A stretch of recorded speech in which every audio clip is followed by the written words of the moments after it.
Paris was thrown into sudden chaos on Friday after a knife-wielding man was shot and wounded by French police inside the busy Montparnasse train station. According to the Paris prosecutor's office, officers opened fire after the man brandished a knife inside the station. Moments later, he reportedly turned the weapon on himself, inflicting additional injuries before emergency services rushed in to stabilize him. Actually, I was just arriving at my platform. I was on the first floor, and suddenly I started seeing people running towards me, so I thought there was a panic, but I didn't worry about it. I heard a sound, but I didn't really know what it was, so I'm shaking, and actually the people next to me started shouting, "They're shooting, they're shooting." So I followed the crowd, and then I got caught up in the rush of people, and we got out, but we didn't really know what was going on. So yeah, a bit of a scare, but everything's fine now. But then you still remember the attacks from November 13th, and I thought, here we go again. So I was really scared, so a lot of stress. But in the end, you realize that in the moment, I don't know, we're all together. So there was a sense of unity. I was with people who were talking to me nearby. And yeah, it was stressful, but it's okay, it's over now. Perfect. But the story didn't begin at Montparnasse. Authorities say the man had already threatened his wife and children earlier that day in a suburb of Paris. After boarding a train bound for Montparnasse, police were deployed in advance, preparing to intercept what they feared could turn into an even more dangerous situation. When confronted by officers, the man allegedly threatened to kill himself. Police responded with controlled gunfire, shooting him in the legs to neutralize the threat without taking his life. A 53-year-old bystander was struck in the foot by a stray bullet. Emergency teams treated both the wounded civilian and the suspect at the scene.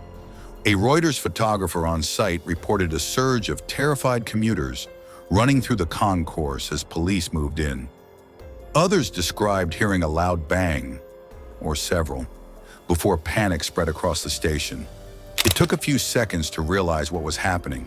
People started shouting, "We have to get out of here!" So I ran.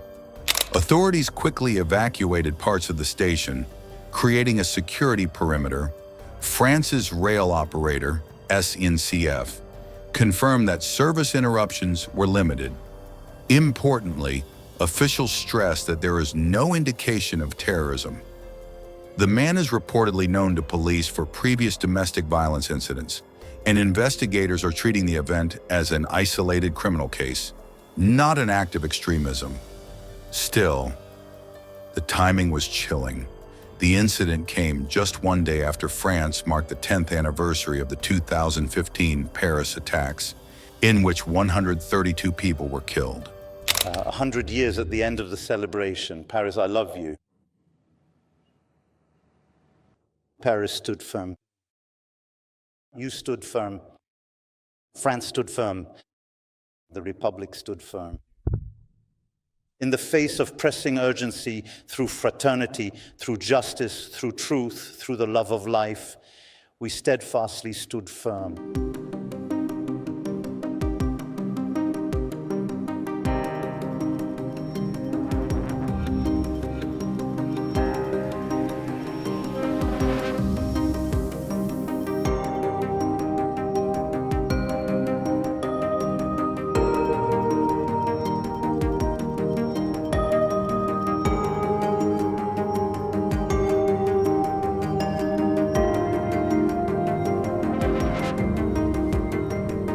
But we can guarantee that for those who take up arms against France, the response will be unyielding, that we will continue this fight against terrorism relentlessly, and that we will continue the fight for our youth with the same strength.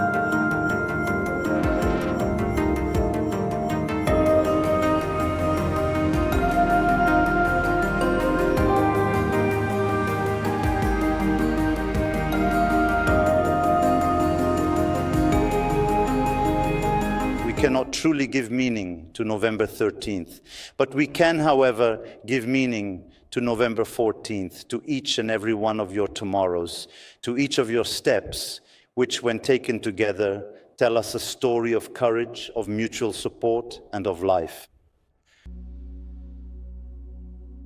Matthias Dimarsky and Marie Lausch, Baptiste Chevreau,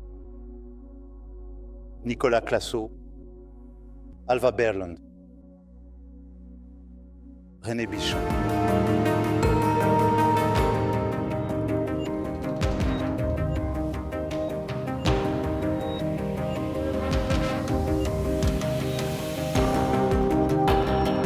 10 years already. For all of us, for me, November 13th, 2015, it feels like yesterday. Like you, I remember everything about that night. The voices, the screams, the sirens, the noise, the endless silence that followed. I remember the anguish, then the shock, and the certainty that our city, Paris, had just entered one of the darkest nights in its history. They lit candles, they laid down flowers, they walked through the city like a peaceful uprising, so beautiful after the tragedy, answering only one rallying cry: to resist together.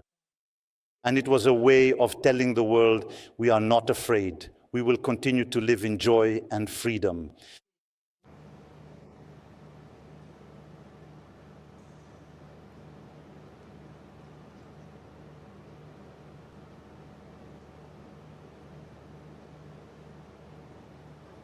Ladies and gentlemen, we thank you for observing this minute of silence.